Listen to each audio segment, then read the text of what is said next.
झड़प के बाद कमांडर्स के बीच फ्लैग मीटिंग हुई। फ्लैग मीटिंग में शांति बहाली पर भी चर्चा हुई है। फ्लैग मीटिंग के बाद दोनों देशों के सैनिक पीछे हटे हैं। ये एक और बड़ी जानकारी आपको बता दें, जो मीटिंग थी वो लोकल कमांडर लेवल की थी। भारत और चीन के बीच फ्लैग मीटिंग हुई और इसमें कई इंपॉर्टेंट पॉइंट को डिस्कस किया गया और उसके बाद दोनों देशों के सैनिक पीछे हटे। आशीष इस वक्त हमारे साथ हैं। आशीष, आप हमारे दर्शकों को प्लीज ये इंपॉर्टेंस समझाइए, यांगत्से पर कब्जे की मंशा चीन की, क्योंकि जितना हम इस एरिया को जानते हैं, आई थिंक आप इलैबोरेट करके ज्यादा बेहतर समझा पाएंगे कि किस तरीके से नेटवर्क एक्सेस यहाँ पर आसान है, साथ ही सड़क का अच्छा खासा जिस तरीके से नेटवर्क है और ड्रोन से जिस तरीके से इस पूरे एरिया पर निगरानी रखी जाती है, ये इतना क्रूशियल और सेंसिटिव कैसे और क्यों?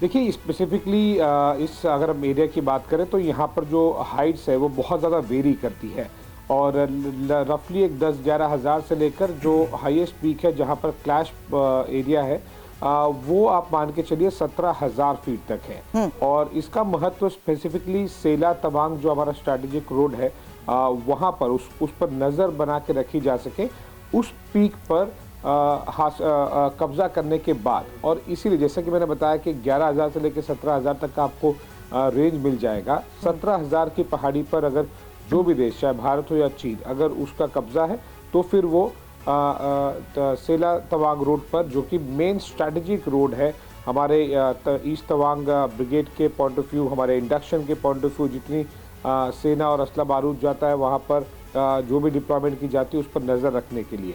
लेकिन मैं आपको बता दूं कि टेम्परेचर यहाँ पर ऑलरेडी माइनस में जाना शुरू हो गया है और इसीलिए ऐसे समय पर इस घटना का होना ये साफ दर्शाता है कि किसी तरह की प्लानिंग थी, किसी तरह का वो अपॉर्चुनिटी का वेट कर रहे थे चीनी साइड, लेकिन भारतीय सेना पूरी तरह से तैयार थी। बिल्कुल बिल्कुल। कर्नल टिनी हमारे साथ मौजूद है। आशीष, मैं आता हूं आपके पास। कर्नल टिनी, मुझे ये बताइए कि जिस तरह के इनपुट्स अभी तक इस झड़प को लेकर सामने आए हैं, दोनों तरफ से पत्थरबाजी हुई, झड़प हुई और चीनी सैनिक एक बार फिर नुकीले डंडों के साथ पूरी तैयारी करके आए थे, ठीक वैसी ही खबरें सामने आई जैसी गलवान के वक्त आई थी।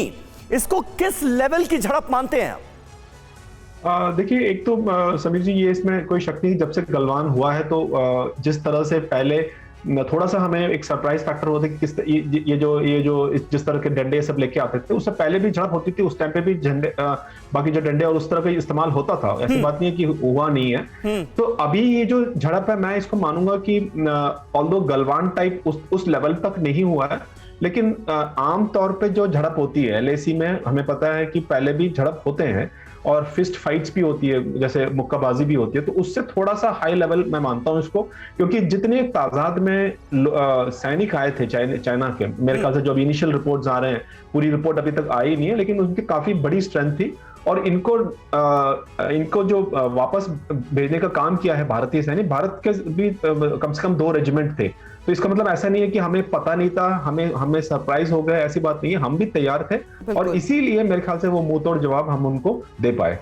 बिल्कुल सही कह रहे हैं सर, और ये कोई पहली बार नहीं है, क्योंकि भारत और चीनी सैनिकों का जिस तरीके से गश्त के दौरान भी आमना सामना होता है, ये हालात फिलहाल और झड़प को लेकर जिस तरीके से समीर ने सवाल उठाया, ये समझना बहुत जरूरी है कि क्या ये सब कुछ प्री प्लान था समीर, और इसके तहत भारत की तैयारी और भारत ने किस तरीके से बैकअप के साथ इसको लेकर जवाब दिया है। एक एक इंफॉर्मेशन TV9 भारतवर्ष आपको दे रहा है।